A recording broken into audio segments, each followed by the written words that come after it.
Okay, we're live. Wow, first time for everything. I don't know why. I've had this channel since, oh my gosh, 2020. 3 years. Ain't nothing going live, but first time for everything.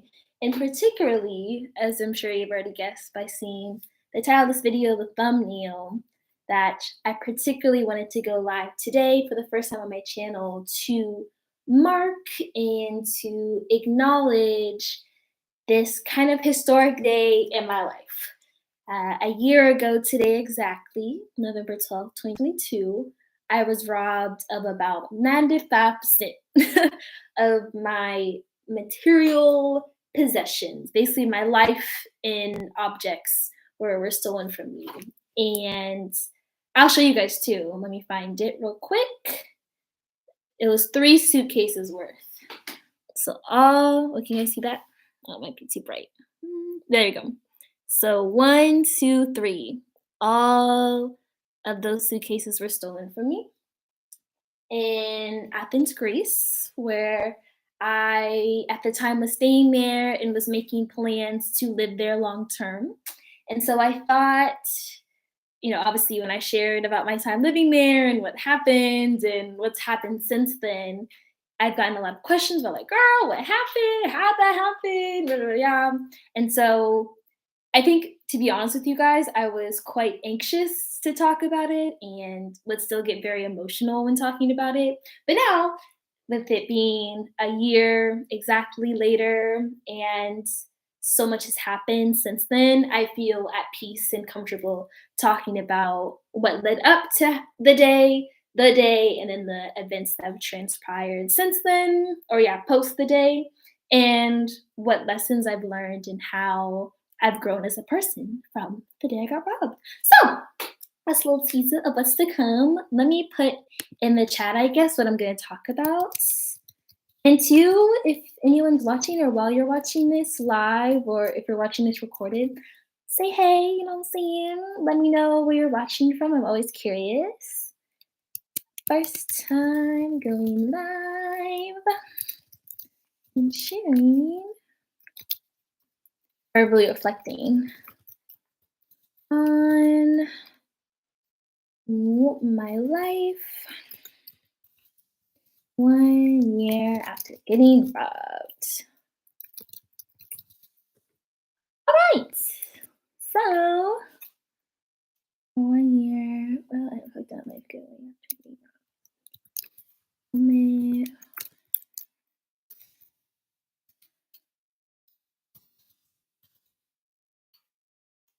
robbed. Okay. Oh, first we got Lorietta, Fatima Ferris. Hey, girl. Bonjour. Bonsoir. Ça va, ça va. Welcome, welcome. Okay. I've never gone live before on YouTube, so I don't know. I normally just, film in my room or whatever, or do vlogs, but this feels weird to do in person. But yeah, so I guess we'll just get into it.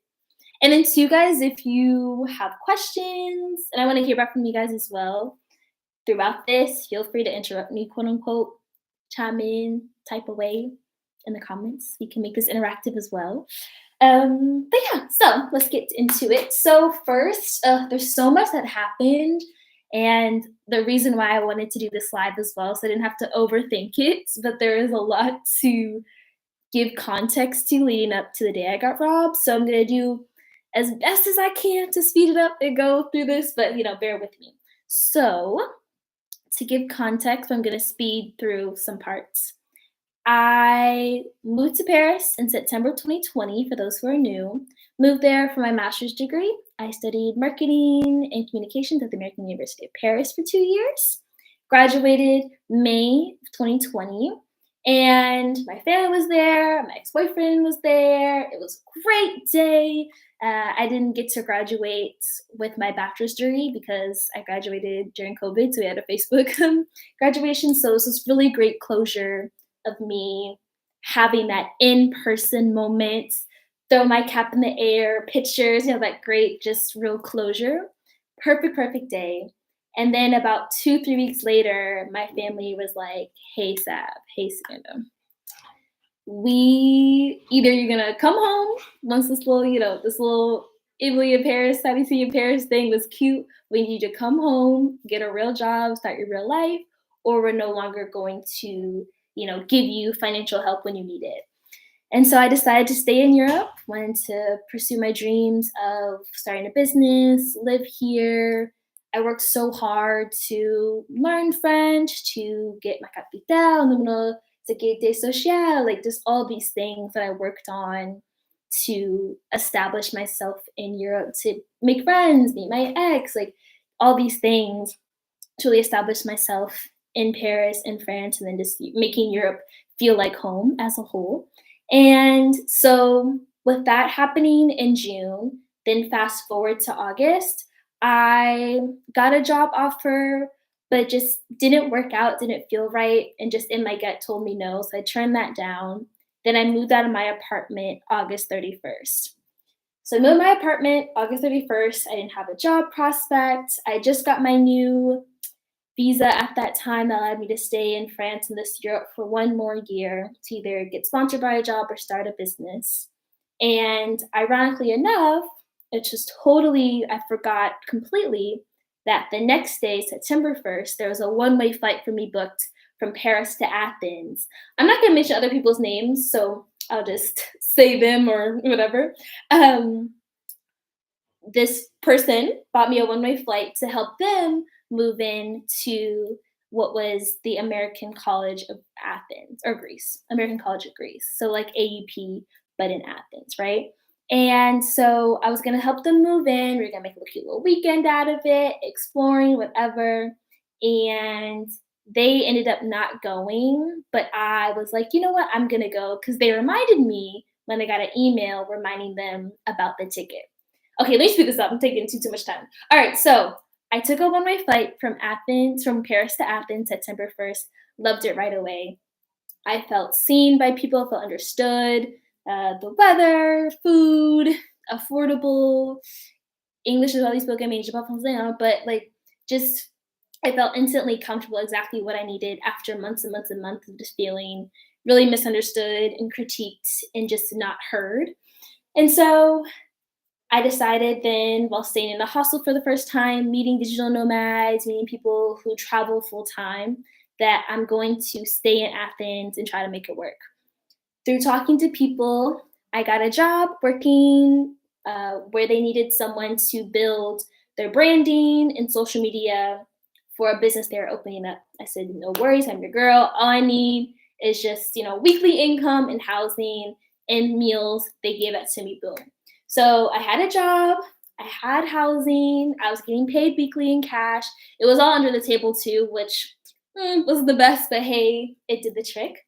And so that lasted well for just over a month until it didn't. And it crashed and burned. But what ended up being my saving grace was that it was under the table. So there's no contract, there was no like legalities involved. It was very, just spit shake under the table agreement. So I was able to just leave. But with leaving that job, and so epically that I did leave that job, I lost my housing, I lost my sense of income.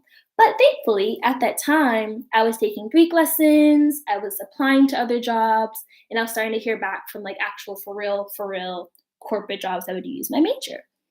So the person who ended up buying my flight that was going to go to ACG ended up coming to Athens because I ended up loving it so much. And one thing about me, for better or for worse, I can make anything, make anything work. You know what I'm saying? Like I can, what's the phrase? I'm looking for a phrase. I can't think of it now, but I can make it work. Okay. And I'm adaptable to any situation. And when I'm on a mission, I'm on a mission. Okay. And so they ended up coming. We had each other, which was so, so nice, both being Black as well, Black Americans. And so when that job fell through, I went to stay with them. When I went to stay with them, so basically when I lost my job and I had all my stuff with me at this point as well, I went to stay with them, but their Airbnb host ended up having a camera outside of the front door, which I don't know if that's legal, I don't know if that's allowed, but whatever. And so they saw us entering the house and were like, or not even a house, it was a studio apartment, if that's a glorified term. and they were like, "Hey, she has to pay like 500 plus dollars, like something crazy, or euro, excuse me, because of all the water I was gonna use or whatever." We talked to my Greek friends about it. We talked to everyone that he knew, I knew, and they were like, they're completely just scamming you because you're foreigners, because they can, and they're just seeing an opportunity to exploit both of you. And so I was like, all right, I'm not doing that, or we're not doing that. So the plan was I was gonna stay with them for the remainder, the last week of October and the first week of November. And then I was gonna work through those 2 weeks tutoring on Cambly, tutoring English, stacking up, stacking up, stacking up. And then it would flip to I'd take care of the next 2 weeks, blah, blah, blah. Was it a sustainable solution? No, but it worked for us and it did the trick. So, but then it collapsed. So that brilliant plan collapsed really quickly. So I then had all of my stuff. So at the time, I actually had 4 suitcases in my purse, but I was able to sell a suitcase. So I had, like, just imagine having your entire life with you casually just around 4 suitcases, a 3-piece set, and then another suitcase. That's what I had. And with having that, it was just felt like the weight of the world was on my shoulders, and I really just felt the weight of my material items on me, right? And so when we got that call where the landlord of the where he called us, the landlord, and was like, "Hey, she's to pay X amount of euros, or she has to go, blah blah blah." When that happened, it just hit me of like, okay, like I'm on my own, like let's figure this out. So I was like, okay, it's fine. We bounce back, and this is the beginning of the end, right? This is when things go left. So I booked a place through Airbnb as well in City, and I initially booked through Airbnb, but then canceled because we thought I was good to stay there, and then tried to rebook, but the place I initially wanted was booked. So instead, the host reached out to me and was like, "Hey, I saw that you want to rebook again. Here's a coupon code for, I think it was like 20 or 30% off if you book directly with us," which is smart on their part because if I book with Airbnb, they have to pay a commission versus if I book directly with them, they get the full profit. And that was my deadly mistake of I didn't have anything to back me, any company, any customer service, any HR to back me as a customer. I was dealing directly with them in their process. So lesson on that. So I booked with them for a week. I paid the deposit through PayPal, no problem. And then the other deposit wasn't working out. I had enough money in both of my accounts separately, but not enough in the same account. And at this rate, I don't know why, because I've been in Greece at this point almost 2 months, but my French card wasn't working, my Wells Fargo, like it just wasn't working. Like I had the money together, but not on each card separately. And so in their minds, they're thinking, okay, this girl, this American girl by herself is at our place. She leaves on Sunday. Tuesday, we have the rest of the outstanding balance hasn't been paid. Wednesday, it hasn't been paid. Thursday, like, okay, what's up, what's up, what's up?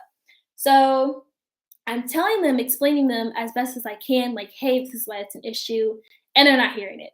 Understandably so. They're running a business, they got bills to pay, whatever.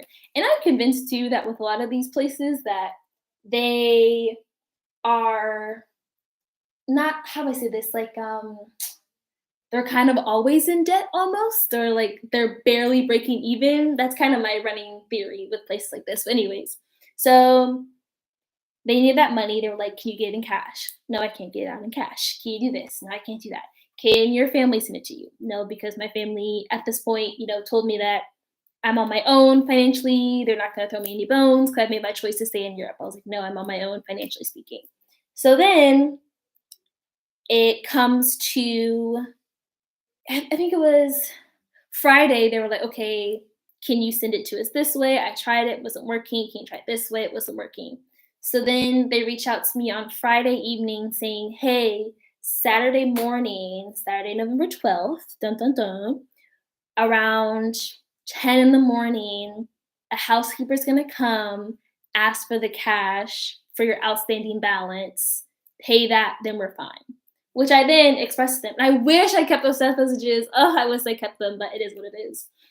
I said, I don't have it down. I'm working on getting it to you. Like, blah, blah, blah, blah. I want to stay in Athens. Like, I'm not leaving on Sunday. I'm checking out, but I'm not leaving. Yada, yada, yada. They weren't hearing that, which, again, I completely understand. They want their money. I get it. So cut to Saturday morning. I wake up around 8:30, and I felt numb instantly. I didn't feel in my body. I didn't feel like myself. I just felt like just outside of myself. I didn't feel in my body. I didn't feel normal. I didn't feel good. But I tried to make it just seem and just enjoy myself as best as I could before this housekeeper is going to come and have to explain to her. So I shower, long, played music. I remember blasting music. I was, what else did I do? Oh, I washed my hair. I was wearing cornrows at the time. I did like a full skincare routine. I did all this stuff. Then I come out, put some clothes on, and then I get the knock on the door. And this knock was an aggressive knock, which in retrospect should have been my, warning, foreshadowing what was to come. So I'm like, okay, that's the housekeeper. Here we go. I'll explain to her what I told to the host on WhatsApp the day before. Tell me why. I opened the door, and it's the housekeeper and not one, but two police officers. Big, like, who are literally twice my height and easily 2-3 times my size. And armed too, and like ready to be on guard. So it's this housekeeper and these two police officers. I open the door and I'm like, oh hell no. Like I didn't say it, but like I'm just like look at her like you called 12 on me? Like, is this that deep? So then I'm like, okay, like hi, blah blah blah. They were like passport. Like, where's your passport? Like they started speaking in Greek first, which I knew like a little bit, because I was taking my lessons, but they just kept saying passport. And so I'm telling her, I'm like, hey, like I, told you I couldn't go through this, like, or I couldn't, get you the money, and this is why. This is what I'm doing though to make an effort to fix this, to get you the money, like trying to tell her that I want to stay in Athens. I don't have a flight booked back home, like whatever. Wasn't hearing it, wasn't about it, whatever. And when I go get my passport, give it to them, they take a picture of it and they're like, Savannah Gabrielle, da da da da, like, United States of America, yada yada yada, rah, rah, rah. And I'm just sitting there and I'm just standing there with the door, like, so kind of like the door, oh, you can't really, okay, whatever. I was gonna act it out. I'm a very visual person, but we'll have to act it out. So I have the door like cracked, like 45-degree angle. And again, it's the housekeeper on the far left and the two police officers to the right of her. And I remember just as I like left to get the passport and I closed the door and I came back, I caught my reflection on the way out. And I was just like, all right, Sav, like you got one or two options, babe.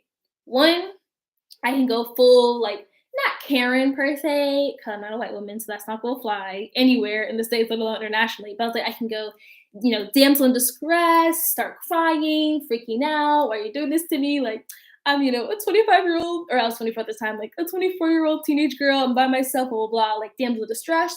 Or I could go, like, freakishly calm. Oh my god, officer, yes, of course, like whatever you like anything, like this is no problem at all, like you completely sprung this on me and there's no issue at all. Like those are my two options, right?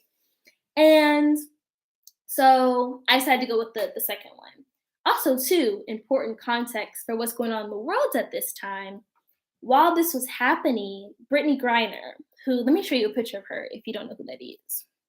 Brittany Griner is in prison or in jail, locked up in Russia while this was happening. This is Brittany Griner for those who don't know. Let me show you. This is her when she had her dreads, but she might ring a bell. This happened last time too. Hold on, let me see. Let me do. There we go. Brittany Griner. And this is her with her short hair now. So she is nearly 7 feet tall, if not 7 feet tall. Let me see.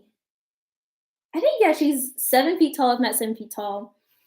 Olympic gold medalist, WNBA champion, NCAA champion, one, if at least two presidents, if not more, presidents of the United States know her by name personally, beloved person, is locked up in Russia. So that's happening. What's gonna happen to me? You know what I'm saying? I'm not for nothing. I'm just a little girl, Jizzy girly on YouTube, on social media, trying to share my life. And I'm not for nothing. So what's gonna happen to me if I'm in that situation? So that came to mind, and I was like, all right, let me just be wildly compliant, freakishly calm, and just go from there. Which I would recommend, God forbid, any of you go in something like this or have a situation like this, have that mindset and just go that way. So I'm freakishly compliant, give them what they want. And to my great shock, after complying with them, explaining my situation, telling them how I'm rectifying the situation, telling them that I'm not going anywhere, because at this point I'm literally, okay, I didn't even say this part too, guys. I had a job interview in person that Monday in Athens. Like, I was really trying to stay and live in Athens. Spoiler alert, I leave. So I'm explaining this to them, making it crystal clear to them that I'm not trying to scam you. I'm not trying to run and go nowhere. I just want to stay, but I'm having an issue. Here's why. Just trying to make it crystal clear to them. Despite saying all that, they weren't trying to hear it anyways. She then proceeds to say on the phone, "You need to leave immediately." What? Excuse me? I'm sorry? Leave immediately? Why? For what? What does that do? How does that help the situation? I didn't think that made no sense to me, which is why the police were there to basically evict me. They're like, you have to leave the premises now, immediately, take all of your things and go. Now, again, I have, just to remind you guys, this amount of stuff with me. 3 suitcases, and they were full too, packed to the brim. 3 suitcases worth of things in my purse.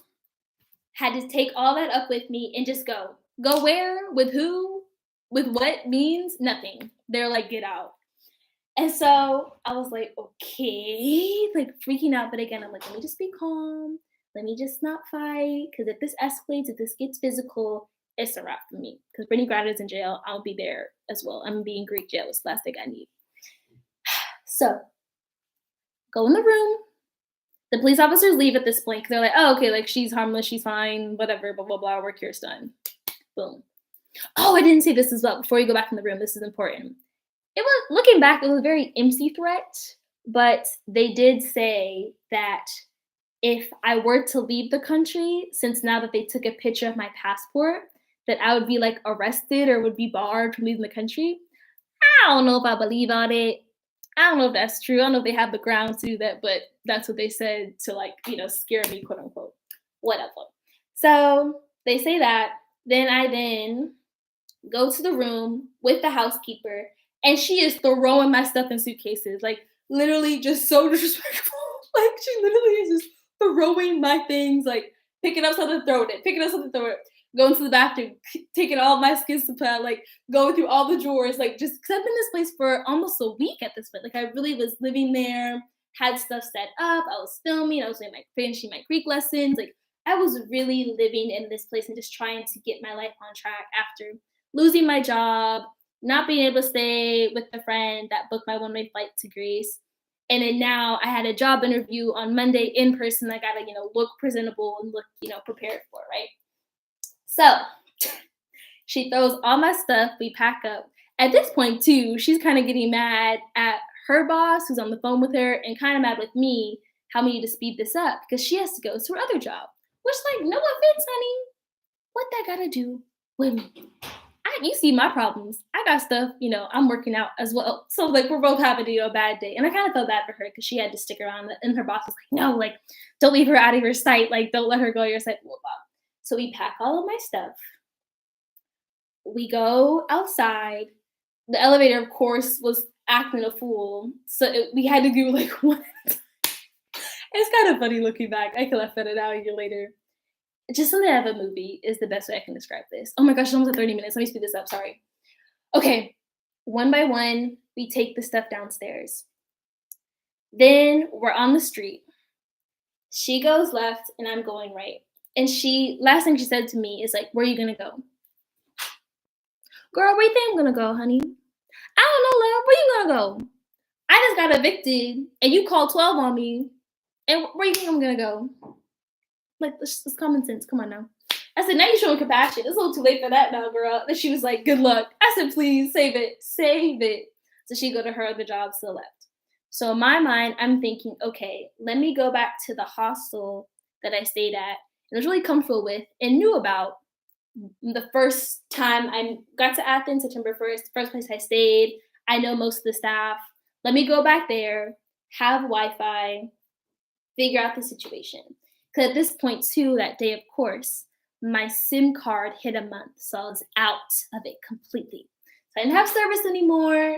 My cards were all acting up. I had money, but I couldn't access it. Didn't have cell service, I already said. And I just got evicted out of my place, and I have a job interview on Monday. Just not a winning combo, to say the least. Oh, let me look at the comments. Okay, sorry. I'll have to watch when I get home. I'm so sorry you went through this. I'm a solo black woman traveler as well. This always scares me. Oh yeah. No, and two, like you'll see with the story, this is not to hopefully scare you or deter you from traveling, from going to Athens, from going to Greece, but just a warning sign and just, do as I say, not as I do, kind of like listen to my mistakes and, don't repeat them basically. But thank you for watching and living in UK. Oh, where in the UK do you live? Let me know what city. I was just there recently. Okay, let me take a little water break and then share what happens after I got evicted.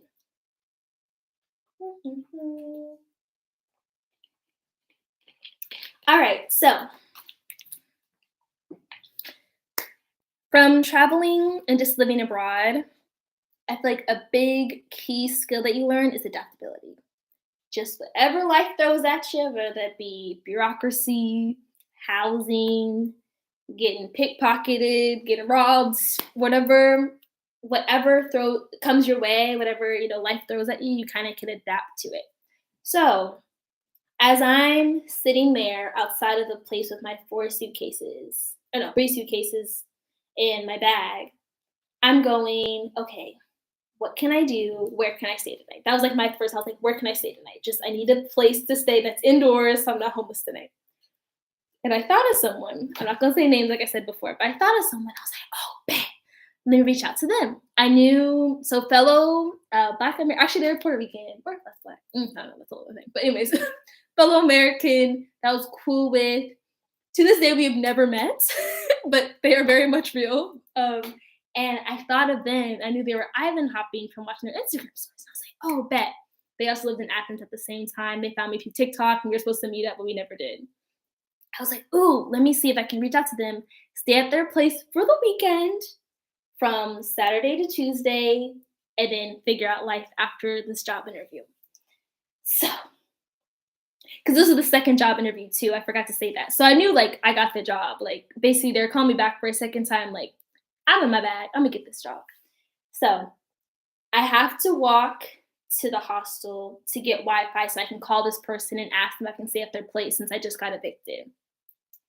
Or kicked out. Evicted is a little dramatic. They're hyperbolic of me to say. Tell me why out of a movie, it starts raining. Not pouring, but not drizzling. Like, it's raining where it's like, okay, I'm wet, but not like, torrential downpour. But it starts raining, and I have to walk up. Let me see. 1, 2. I go, I guess 4 blocks, if you can say. They don't really do block system in Europe because they're built in a circular versus the United States, we're grid. But I go up 4 different hills and like gradual hills with 3 suitcases stuffed to the rim by myself in the rain. Something out of a movie, I kid you not.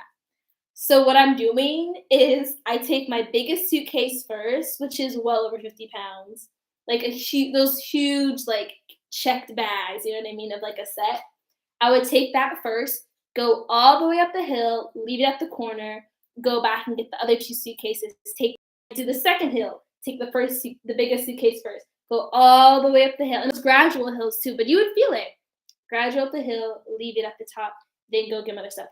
hot mess. Okay, just hot mess. At this point, I am just withering away. It's my patience, my exhaustion, and just still in shell shock of like what just happened with the police and getting kicked out and everything. So that I make it to the hostel. And I don't know what it was particularly, but that last hill, that last incline really did me in. And it just, I almost tripped and fell into a puddle. And I feel like that was really like the breaking point where I'm just like, I can't anymore. Like, I can't carry this baggage anymore. Which now, again, looking back, is very metaphorical in a way. I was like, I can't do this anymore. I have to leave these outside while I go call this person and I'll come deal with this later. Mistake number one, fatal mistake number one. I left my bags unattended. Now, what was I thinking? I'm sure you're watching and thinking this as well. Savannah, why would you do this? This is stupid. But in my mind, in my defense, there was nothing of true value in my stuff. It's my hair products, my master's degree is in there, my Greek notes, scrapbooks from when I'm 7, pictures of family members, birthday cards, my clothes, my shoes, nothing of true, like there's no fancy camera or, brand new like Apple Watch in there. There's no $500, euros, pounds in there. Nothing of true resale value. So in my mind, I'm like, this isn't valuable enough or worthwhile to steal. And it's so heavy. There's so much of them. It's broad daylight. Who's going to steal it? Famous last words. So, as I showed you guys before, but I'll show you again, maybe if you're just tuning in now. This is the corner where I left my stuff. Okay? So, the hostel is down, like on the other, so it's just like this corner where I put my stuff, the picture I just showed you, a very narrow one way in, one way out street, and then the hostel. I need to go to the hostel to get Wi-Fi access, so I leave my things on the street corner. Broad daylight, it's around 11:30, 12 in the late morning, early afternoon on a Saturday. It's busy, people are coming in and out, whatever. Famous last words, fatal mistake, fatal flaw. So I go into the hostel, connect to their Wi-Fi, through Instagram, I call the person, I'm like, yo, you will not believe what just happened. Like, oh my gosh, like they called the cops on me.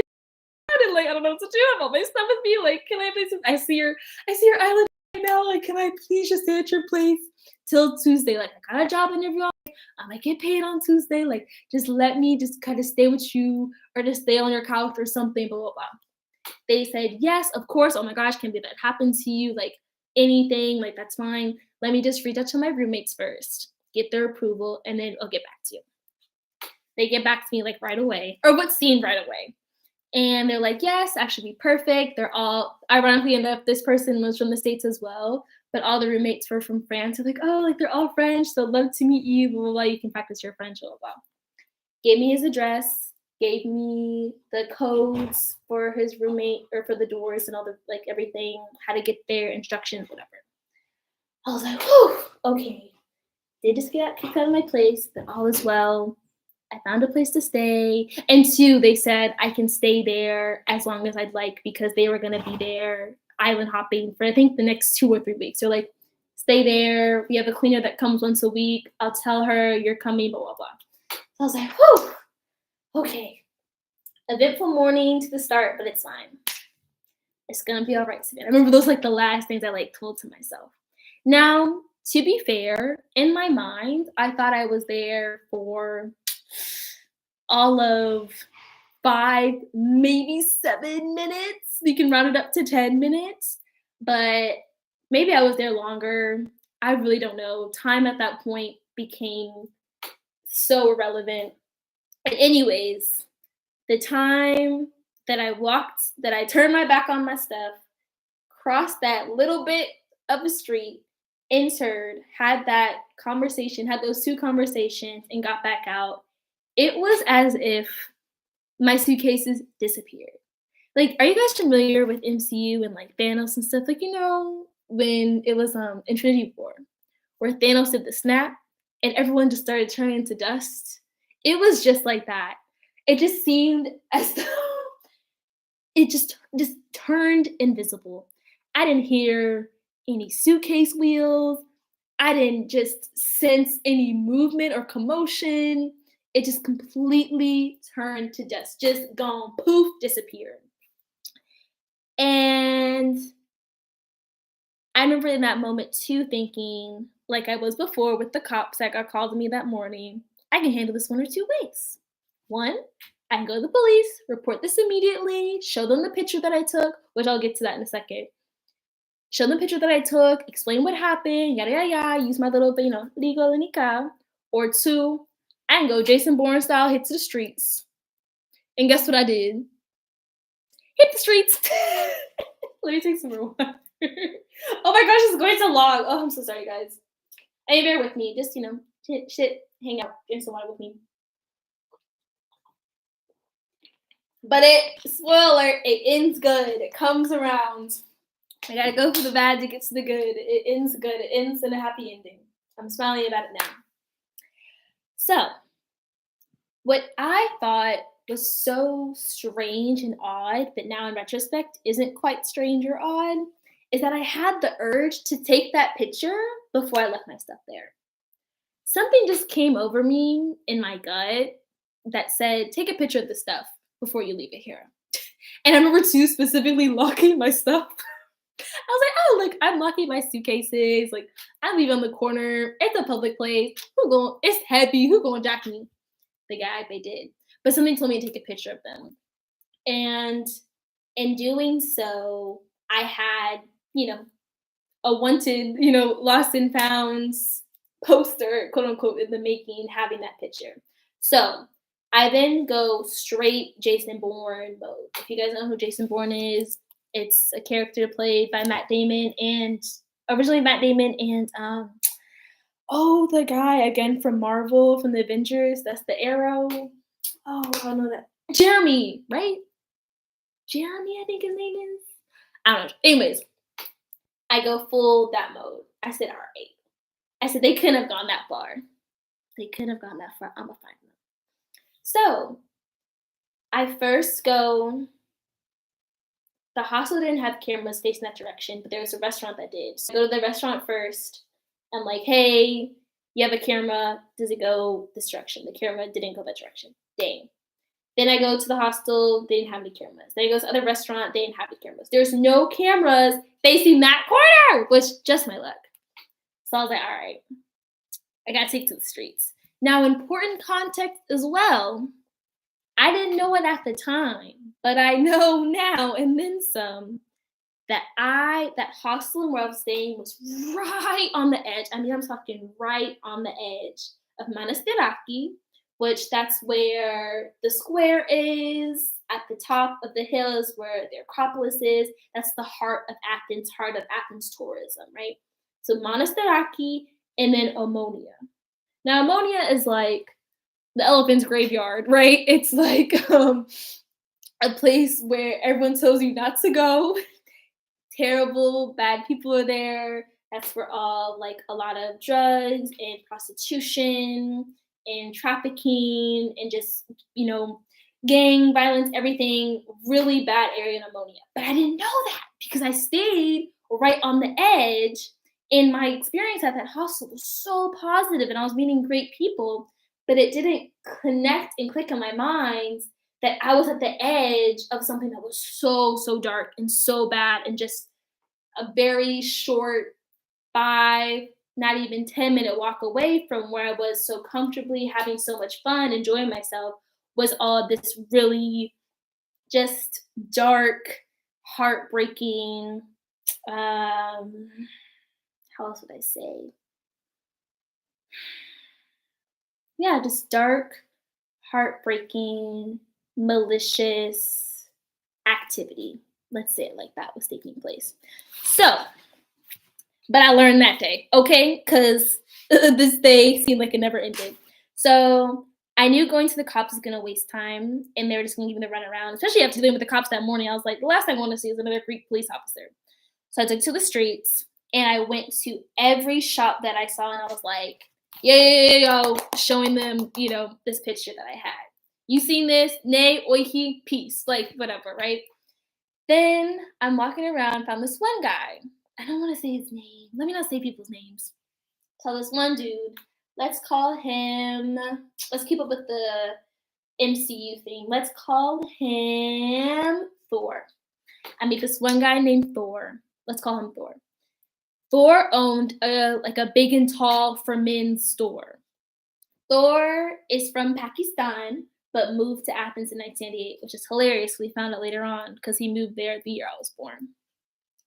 He moved from Pakistan to Athens to Greece in 1998, opened that store straight, in the heart of the hood of Omonia, roughest neighborhood in Athens, has seen it all, witnessed it all, dealt with so much, but stick through it, stayed powered through.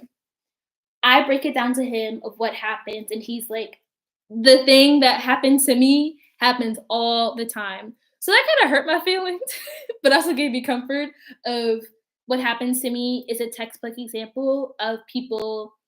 He's like, I kind of had it, quote unquote, easy where I didn't have to fight for it or no one really came at me, but people, women, solo travelers, solo female travelers, couples who they clearly know aren't Greek, aren't from here, aren't of the neighborhood, come around here, staying at a hostel or another place, or coming here for dinner maybe, and they get robbed. And he's like, this is what you're going to do, and this is where we're going to find your stuff. Thank God for Thor. He goes, this neighborhood consists of, I forget if it was 3 or 4 squares. But he's like, this neighborhood consists of let's just say several squares. Go to these, he literally wrote it out for me.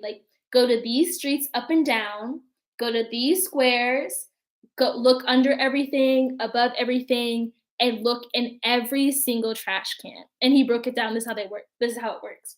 They find these suitcases, they steal them, they either go through it right then and there, take out what's perceived to be valuable, then discard it immediately, or they take it inside, go through it, take what seemingly is valuable, discard the suitcases, and then sell that seemingly valuable items, or in reality, valuable items, on the black market, and they get money for drugs, prostitution, whatever. He said, this is probably what happened to you. So I was like, okay, there's hope. And at this point too, actually, yeah, Marvel is a good analogy. At this point, from sharing my story with him, how I got to this point, Thor, got Captain America, got, who else? Let me forget about characters. Got Iron Man. Okay, I guess I'd be Black Widow in this situation. I'm the only woman. Got Black Widow, got Black Panther, got who else? Ant-Man, everyone from the MCU. It was very Avengers. You know what I mean? It was very that energy. Got the whole block in my favor. Which you gotta love street justice. Sometimes street justice is the best justice. So all of these characters coming out the woodworks, I'm showing them pictures of my stuff. I'm just like, this shade of blue, it's bright blue, you can't miss it, and this multicolored floral suitcase, can't miss it. So we're all search and rescue, divide and conquer type thing. So what proceeded to happen for those next 6-7 hours, I saw people shooting up heroin. I saw people half naked. I saw people fully naked. I saw people just completely just gone. I've just never seen people high like that. I've never seen people that, when someone's I think it's gaunt is the word, right? When their skin is such a they're only bones barely, and your skin is really thin, and they just have a white cast to their face, and their eyes are just glazed over, just the things I witnessed in trying to find my stuff. It was quite, it didn't scare me. I didn't have nightmares from it, but it does still very vividly stay with me in my mind of just the things I witnessed that day, and just made me realize and gave me a really important lesson of the privilege that I knew the privilege that I had being an American and being someone that can travel and being someone that can travel solo, but just seeing the like kind of when you see the shadows, right? Like you know the dark side of traveling, you know the dark side of like migration and refugees, of drug dealing, of sex workers, etc., of trafficking, human trafficking. But when you see it face to face like that, just so unfiltered, no barrier, it's just like it's me and them. It really puts things in perspective, and it really made me realize of like, oh, like not of course my things would have been stolen, but I understand why they did that. I don't. And so I think that was an important thing for me too regarding forgiveness, let's say, and regarding of me putting into context. It was kind of very Kim Kardashian to be like, oh my God, like my diamond earring in the ocean. And Courtney's like, Kim, people are dying. Like it really gave me perspective of like, oh my God, like someone stole my Samsonite matching set and my Steve Madden suitcase. Just like, girl, like, read the room, sweetie. There are people who literally are, you know, and he was breaking down. Thor was telling me too about the neighborhood and the area, about how police specifically, how they treat that area, how there are very few and far between security footage or security cameras, so there's no footage of them doing what they do, how there's been so many times where people have like raided his shop and the police purposely don't show up till a lot later, or if they do show up, they only ask for paperwork and has to prove all these things to authorities that he's allowed there legally, blah, blah, blah, blah. And so, yeah, I just saw all of that over the course of those 5, 6 hours. So it starts to get dark, starts to get late. I'm realizing that I'm not going to find this stuff. Then I do another walk around, still nothing. I go with someone else. We don't find anything. I go with Iron Man. We walk around, didn't find anything. And it's starting to get dark, where it's like, okay, this is starting to get scary dark, where again, solo female traveler by myself. At this point too, I'm just so locked in and so on adrenaline of like I have to find myself, I have to find my stuff, that when you're in that like survival mode, that adrenaline rush mode, common sense and um, thinking critically kind of goes out the window. I'm gonna be honest with you, and it just doesn't. How do I say this? You're just not thinking about that because you just focused on the main thing, this one main thing.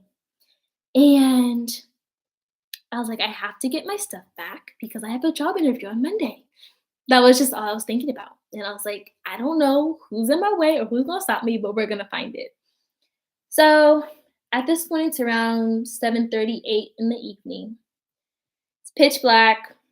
They have street lights, but it's not safe for me walking around. And Thor's telling me, like, don't walk around, blah, blah, blah. So Thor, or actually not, it wasn't Thor. No, it was Thor. Thor gave money to Ant-Man. Ant-Man gets me a gyro and some Fanta, watcha. And they bring it back to me. And in giving me that food and sitting down, I realized the two things that day. One, that was the first time I sat down since I woke up that morning. And two, that was the first thing I ate all day at 8 p.m. So I was up for 12 hours straight. I didn't sit. I didn't drink anything. I didn't eat anything. I said, "Mamma mia, oy, oy." So that she was like, oh, that's probably why, my critical thinking isn't quite there. So I eat the food. It was great. It was delicious. Iron Man comes back with a SIM card for me, which was quite nice and really helpful of him as well. So I got a new SIM card. I got fed. And I was then just able to just kind of be in myself of like, all right, Zav, like, this is tea, this is what's good. So I realized at this point too, I didn't tell the friend who was island hopping, whose apartment I was going to, that I got robbed. Because so much has happened from me calling them to me I was supposed to show up around like 5, because yeah, they got out of class, they're all going to school together. they got out of class, I think 4:15, 4:30, so, like, anytime after 5 p.m. come, and it's, like, 8, 8:30 at this point, and I'm no sure they're like, "Is she okay? Is she coming?" Totally slipped my mind to update them. I was like, "Hey, I got robbed. Cops had called me in the morning. I got robbed in the afternoon, and now I'm in some random dude's big and tall shop in the hood streets of Omonia, eating a gyro and drinking Fanta and texting you on a SIM card that only God knows where it's from. It's been a day." And he's like, "Whoa, okay. We'll be there. They're there. They're ready to." Well, I remember specifically, at least if I can find those messages. Oh my gosh, let me see, guys. Hold up, hold up, hold up. Let me see. Let me see if I can find those messages. Let me see. Let me see. Oh, I don't know if I can. Oh, I should have done this beforehand. My bad. Bear with me. Let's see.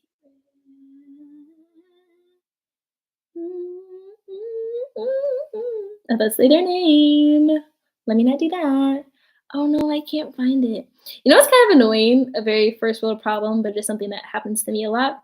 When people, when you like want to keep messages, but either they like change their number or delete their account. So with that, the messages are gone. Anyways, they reached out to me and said, "Hey, they're ready and willing to welcome you whenever, come by whenever, texting when you're on the way," which was just exactly what I need to hear. So while eating, so I text the person back, said, "I got robbed. This is why I've been gone. This is the situation."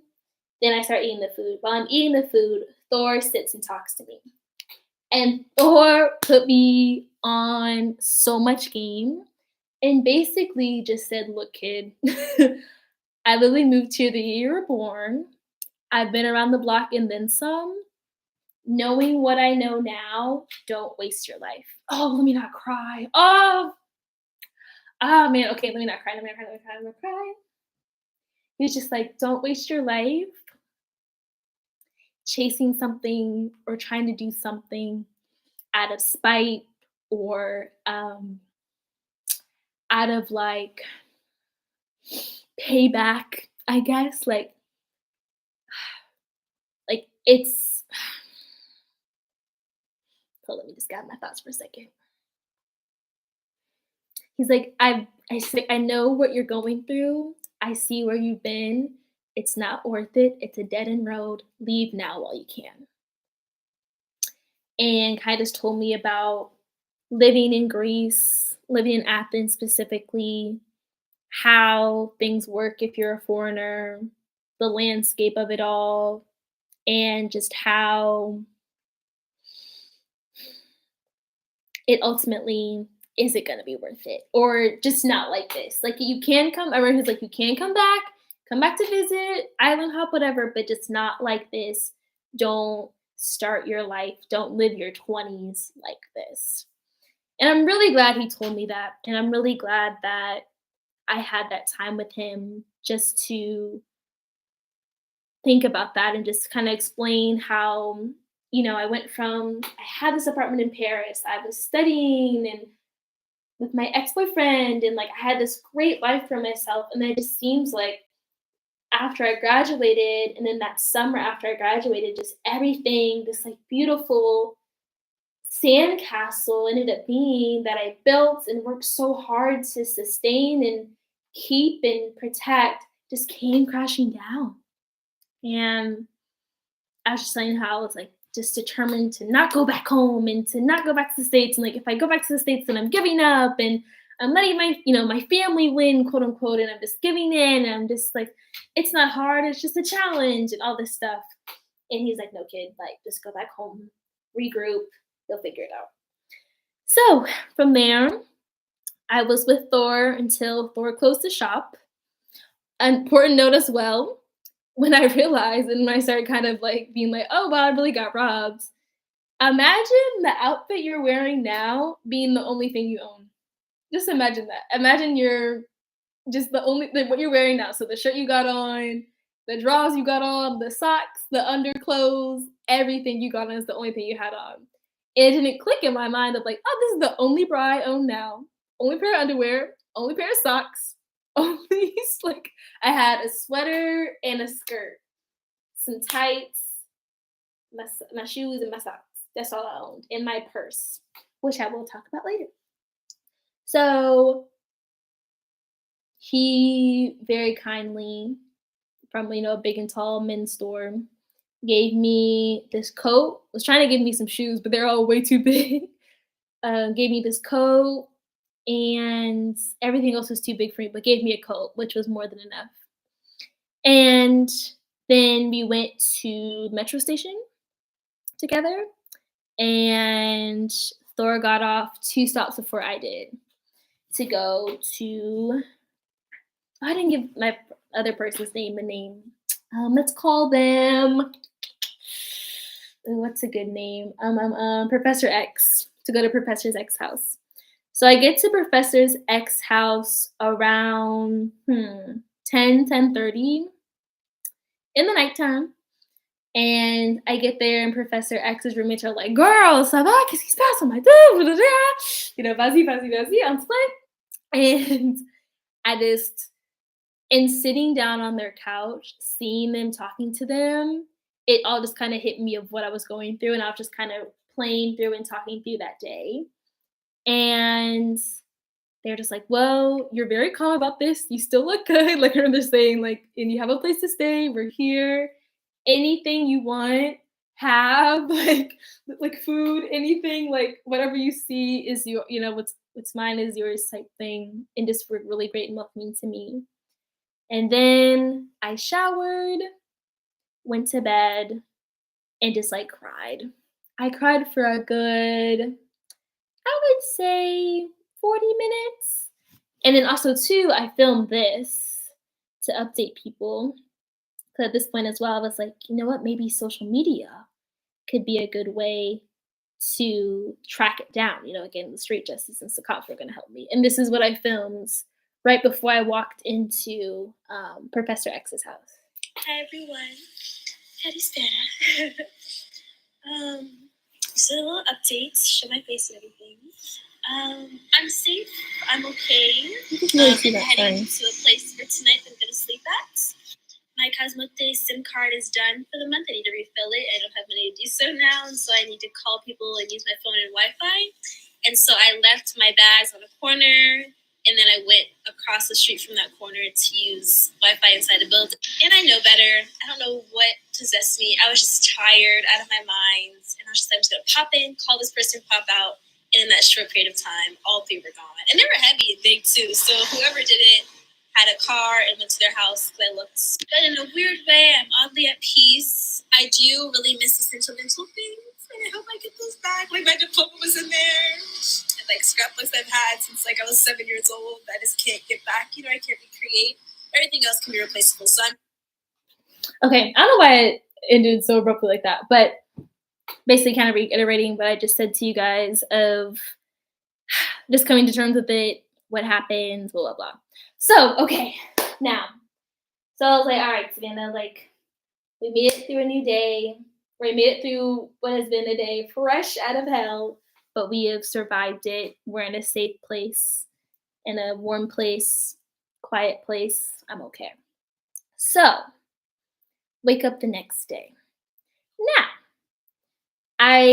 there's a few parts of yesterday of the 12th that I didn't say that I'm going to mention now because it makes more sense to bring them up now. What didn't click and didn't make sense to me until later on, because again, I was in such a daze, such an adrenaline rush, just so much was happening at once, was what I didn't lose and what wasn't stolen from me. And in that was my, I should have this up prepared, my bad. First time going live, guys. Sorry. I think I'm a little nervous. It was might take you a day to find it. Hold up.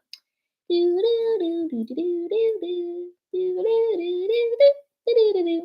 me know in the comments again where you're watching from. Talk to me. Holla at me while I find this. Okay, so what wasn't stolen was this purse. Big up Telfar. Telfar medium chocolate shopping bag. That was on me the entire time. And in that bag was the following. This phone right here. Okay, this iPhone 11, this laptop that I'm filming on right now. I have it in here somewhere, but there's no need to take it out. But this folder that, any hot girl immigrant, any good immigrant knows you have to have your paperwork ready and on deck, especially in, viva la France. A folder with all my paperwork in it, my social security number, birth certificate, everything that is my life in paperwork is in that document, in that folder, alongside my wallets, which had my passports, my visa, carte vitale, all that good stuff. That wasn't stolen. And that didn't click in my mind until I got to Professor X's house and I was going through that. So that was a huge saving grace, is that I didn't have anything that I immediately could have lost or been stolen from me that would like completely derail my life of this, like, oh, my passport has been stolen, oh, my phone has been stolen, oh, excuse me, like my visa has been stolen, whatever. Like everything that I immediately needed and that I couldn't continue life easily with was still with me. Also, too, as I was leaving to go to Thor's store to ask, I got a call miraculously because I didn't have service at the time and I was out of Wi-Fi from my Greek teacher. And funny enough, I was supposed to record a video for him and for his account, the school's page, recording myself saying the English version of cartoon characters' names while they did the Greek version. And I couldn't film that because I was supposed to film it Saturday morning. But Saturday morning, a lot was going on. And when he called me, that was the first time that I cried because I was really just rehashing what happened. And then as I was talking to him and rehashing what happened, I was remembering what all that was in there that I couldn't get back. So I was just like, my master's degree is in there, my Greek notes, which I worked so hard on, writing Greek letters is hard, okay? And like I did so many nights and hours perfecting, each letter and each character and like adding color to them and putting in pictures and different, arts and crafts and things. All that was gone. Scrapbooks when I was younger, like just all these things were gone. And he was like, it's okay, life moves on, blah, blah, blah. I know someone who's like a second mother to me that lives just outside of Athens, and I'm gonna reach out to her and I know she can. She's like, I know someone that like, she's like a second mother to me. I know she can help you. At this point, I wasn't really hearing it because I was in survival mode, but she does end up helping me. So I then get a call from her later on that day saying, I'm gonna pick you up tomorrow. We'll get some food, we'll talk, we'll meet, and then we'll go from there. I was like, okay, that's what's up. Sure. So I wake up on Sunday the 13th. I didn't meet up with her. Oh, what should I call her? Let's call her Maria, a Greek stereotypical name, but not her Greek stereotypical name. I meet up with Maria. We go get dinner. It was so good. Oh my gosh. Turns out Maria grew up in Athens proper, not even 2-3 blocks from where Professor X was living. So she knew exactly where I was, very familiar with the area, and was some of your friends with the owner of that restaurant. The two of us began to talk. Maria and I had identical upbringings. Fellow only child, raised by a single mother who was a middle daughter that had not so great track records with men relationship-wise, romantically, with men in their lives. And she had a son she was born in 1967 and her son was born in 1999. My mother was born in 1968 and I was born in 1998. But her son unalived himself in 2019, I want to say. She's a Pisces, I'm a Cancer, both water signs. We just had a lot of overlap. And in such a short period of time, we cut through a lot by being equally just vulnerable and upfront and honest with each other. And in that point too, I really just like broke it down to her and let her know how I got to this point in my life where I just really felt, not really felt, I was, I was like, I am at rock bottom in my life. And I was at such a high of, again, I said this before, but I'll say it again. I'm just like living not only in Paris, like I literally lived behind Galerie Lafayette's in the knife, like in the heart of Paris by some of the most iconic buildings, not just in Paris, not just in France, not just in Europe, in the world. I'm living in this incredible city. I'm in this relationship. I speak the language fluently. I got like I had all these things. Life was going so so well for me, and it just took a turn left, and just never got back on track. And I was just kind of telling her that, and again, she was really hearing me and not judging me and accepting me and allowing me to be my fullest self, which I didn't know how much I needed that. So then we talk. She's real with me, I'm real with her. She's like, this is, what I'd like to do for you, how I can help you in your situation. If you're open to it, we can try it, blah, blah. So I was like, okay, I'm down. I go move in with her. My original plan was to stay until kind of like the end of the year, basically, or at least until my 90 days was up, and then just see what happens job situation wise. At this point, too, I'm still trying to stay, which is crazy enough to reflect and say out loud, but I'm still trying to stay. I'm still trying to stay, and I'm still trying to build life and just create a life for myself in grace. And once I get to her place, which was lovely, by the way, she had this beautiful apartment in Marusi, and I get there, and like she bought underwear for me, and then just had like her son's clothes that were baggy enough for me to fit into. She showed me, she didn't, I don't know why, but she didn't have, she was a teacher. She didn't have class on that Monday. So she like walked me around the neighborhood and showed me like, here's a local park, here's a grocery store, supermarket, here's this, here's that. If you want to go in the metro, here it's there, blah, blah, blah. Just gave me a tour of everything. And I was supposed to stay, like I said, till my 90 days was up in December, but I ended up staying there only 3 weeks, two and a half, 3 weeks. And she taught me how to cook different things. She taught me more Greek. We watched movies together, listened to music. And it was such just a good time. And I think just exactly what I needed right after being at rock bottom, and just someone that just like didn't look down upon me, could have easily judged me but didn't, and just really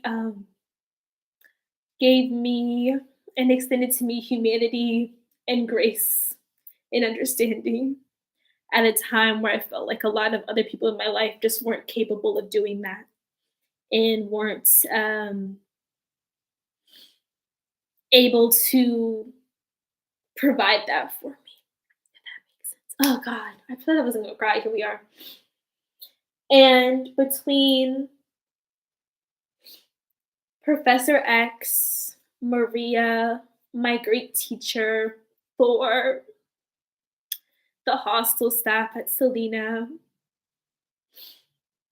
what was such a horrible day in my life, that was just a nightmare come true, and where I kind of saw the worst in humanity of like the drugs and the nudity and all that stuff, I also saw the best in humanity and saw the best in people, and was reminded that if you never know when it's your turn, and it's always just so important to help others and to know that we're like really connected and that we're all in this collectively, and that we have things like class, like race, like geographic borders, etc., that we use to divide us, but we are all one, and we're really connected, for better or for worse. If we, and the sooner we can kind of learn that and grasp that, the better, in my opinion.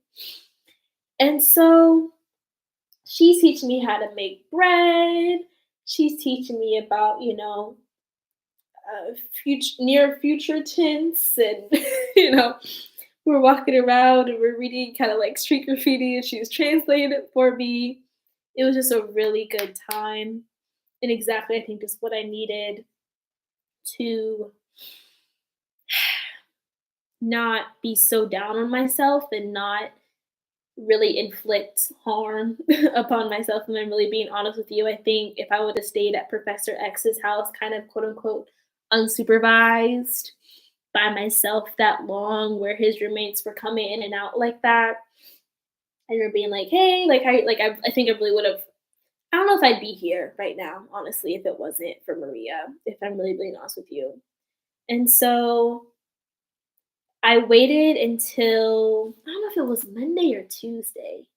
But I waited till the weekday to call my mother because I knew that with being public on social media, it'd get to her eventually. And I was like, let me just tell her, and thus, she'll tell my family as a whole directly rather than her hearing about it from someone or someone screenshotting it and texting it to her or whatever.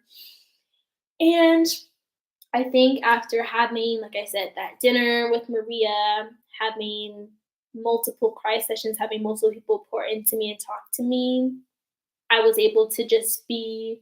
So at that point, too, I'll say after that weekend, I didn't cry anymore about it. I'm crying about it now, just reflecting. But for the rest of the year, I didn't like cry about it, basically. I was crying about other things, but not about the robbery.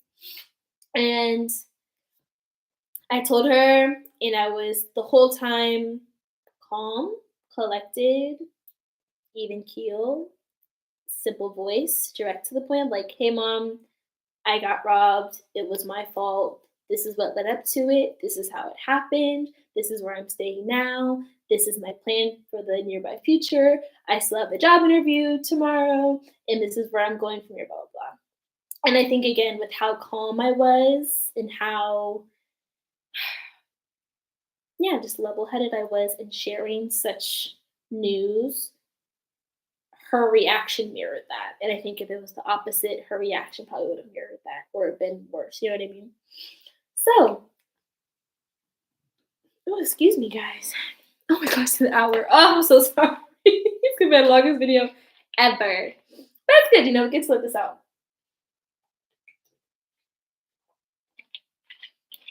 I don't know how these Twitch streamers do it. I guess they're playing video games and stuff. Like, yo, chat, what's up, chat? Whatever. Ooh, respect to them. I can't imagine live streaming like every night. And I guess they gain money for it, whatever. Anyways, okay. Let's speed it up. My mother called me back and is like, you're coming home. Like, we're coming home for Thanksgiving. I was supposed to just come home for Christmas, but she said, we're coming home for Thanksgiving. And at that point, it was hard to argue. It's like, okay, I got robbed. I have no belongings. I have no suitcase to my name. Like, I just have this one medium-sized purse to my name, and the clothes I have on my back are all that I own. Like, how am I gonna argue with her and be like, no, I want to stay? So I was like, okay. So then a flight was booked for me, a one-way flight to go back home the Tuesday of Thanksgiving week that year. I don't know what day that was, whatever day that is. So then so that was booked, that was that. I said, okay, whatever. Go back, we'll go from there. Then I ended up, so the job that I had the interview for on Monday, they like sent another email to me, and it wasn't really an interview. It was just kind of like, oh, can we just see you again to just talk through some things, since like I'm a foreigner and it was the first time they're doing something like this. I just wanted to talk through some things. And so I was like, oh, okay. I remember telling them like, something came up. So can we just, have an online call? They're like, oh, only in person. Sorry, blah, blah, blah. Which I was like, okay, whatever. That's weird. But anyways, we ended up not having it.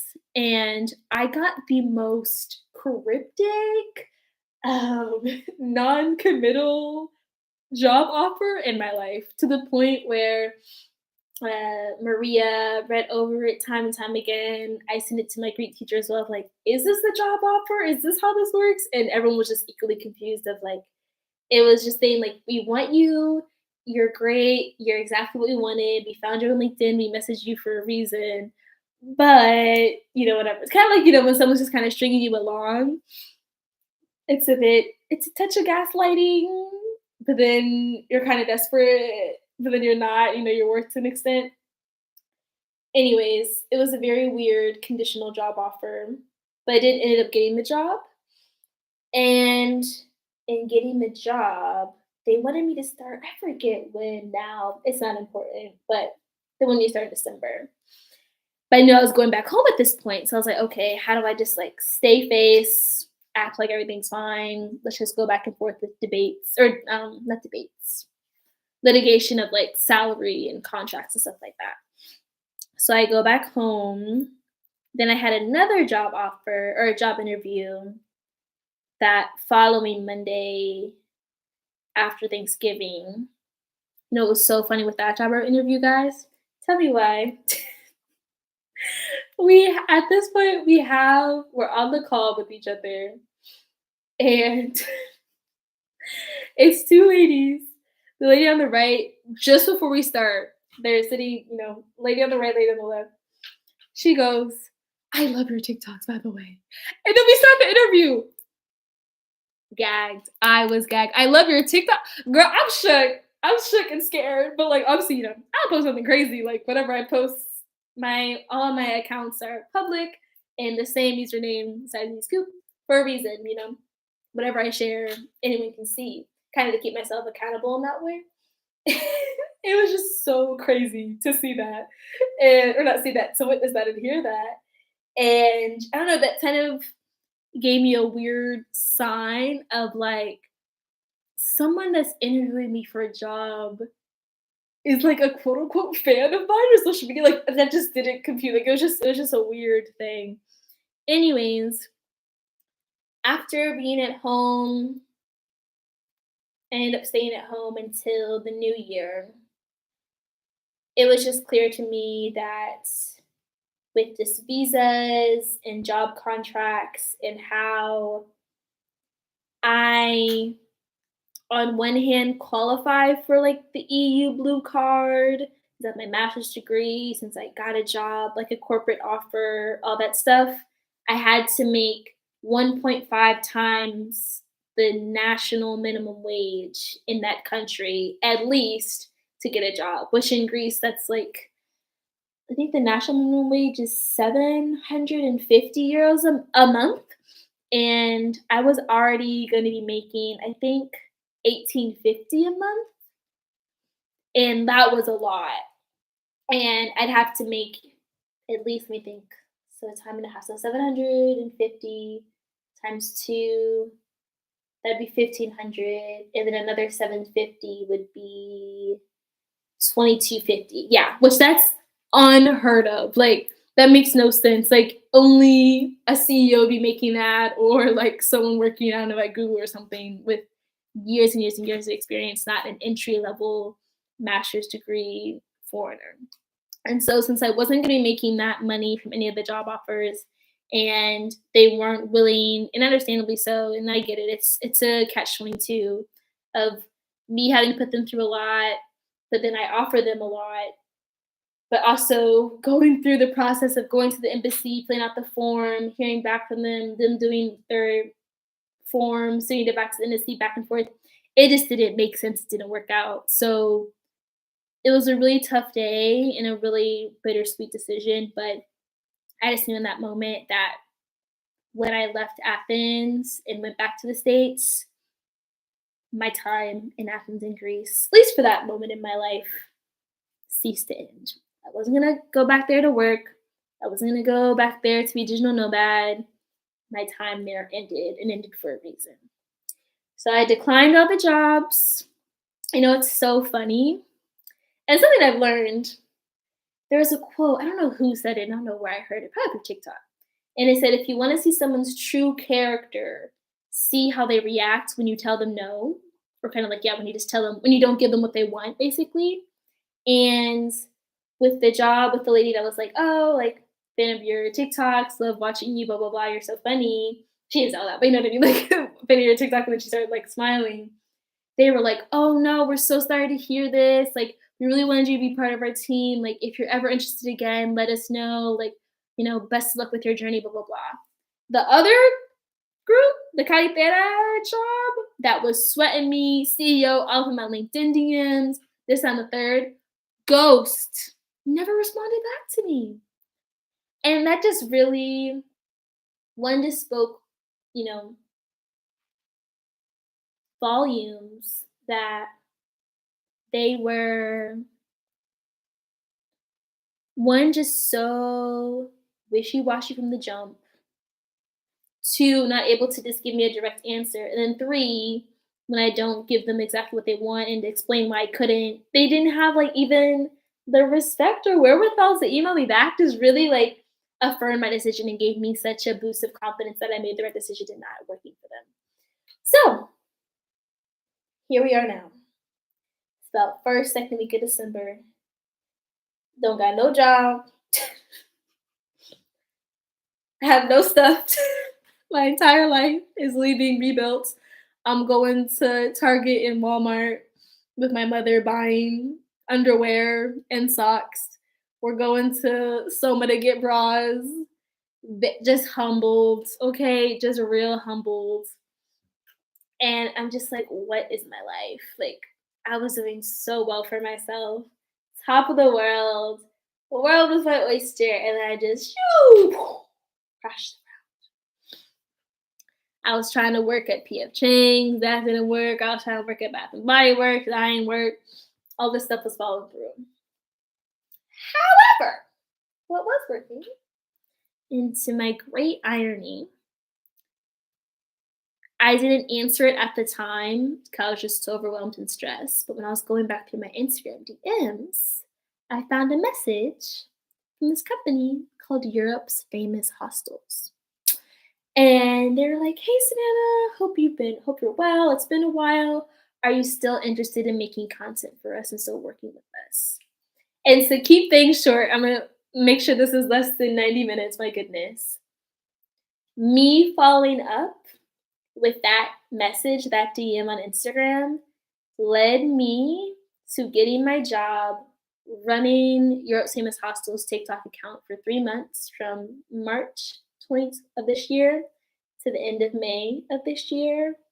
And that's what got me into traveling full time, into becoming a full time travel content creator. And in such a weird way, and a roundabout way, and a life and God have a sick but funny sense of humor, and getting robbed, hitting rock bottom, being depleted of everything, 95% of my material possessions being just taken from me and just evaporated.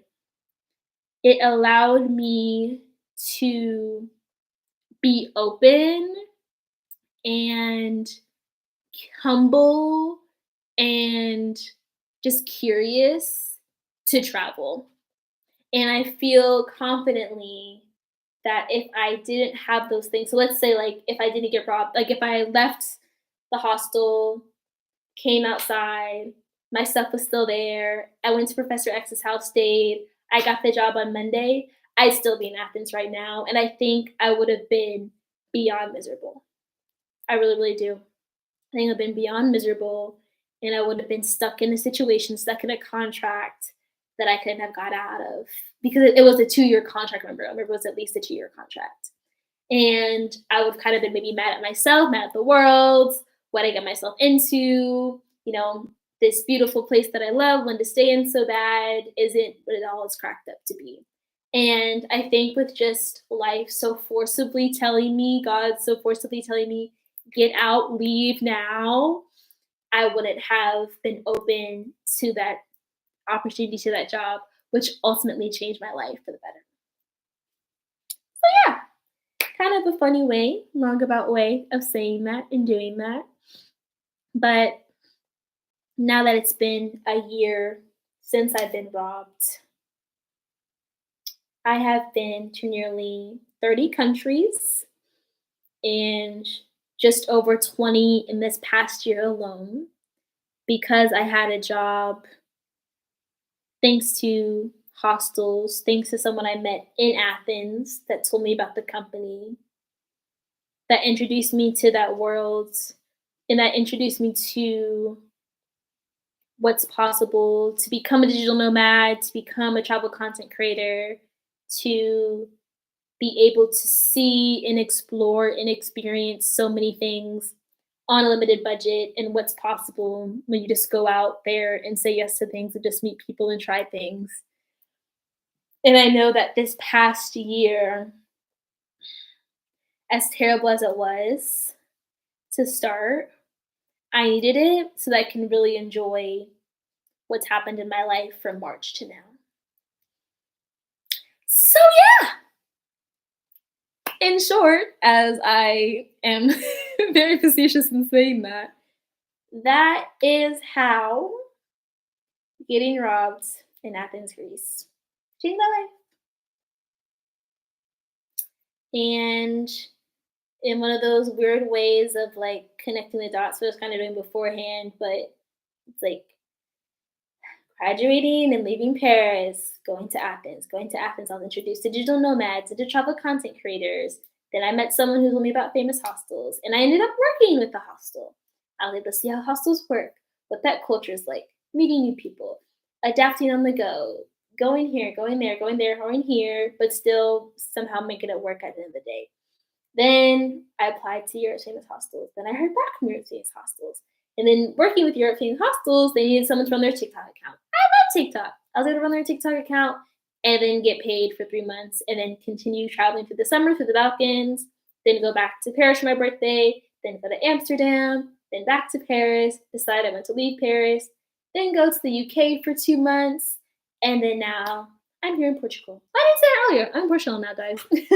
And I now have just been able to build and create a life for myself that at times is still tough. Let me not, lie to you and just act like it's not all smooth sailing. But as tough as it is and frustrating as it is to kind of go against the grain sometimes and to build something from scratch, especially if it's built off of creativity and you're independent, let's say, quote unquote, it's so fulfilling. And it really is fueled by my passion, my interest, and what I feel like is my purpose.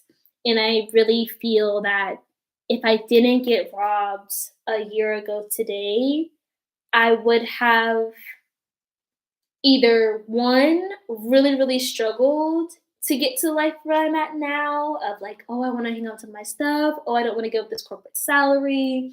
Oh, I don't want to give up my apartment, blah, blah, blah.